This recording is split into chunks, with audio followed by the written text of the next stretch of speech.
ஏதேனும் ஒரு அடையாளம் வைத்துக் கொண்டு தானே கண்ணை எடுக்க வேண்டும்.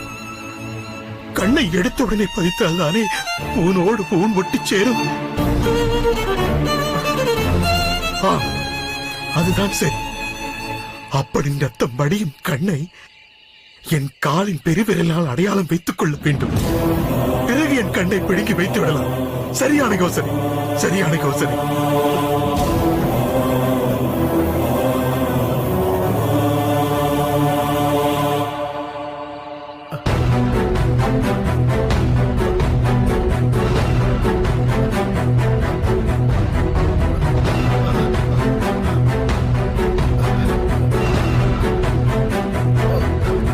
கண்ணப்பா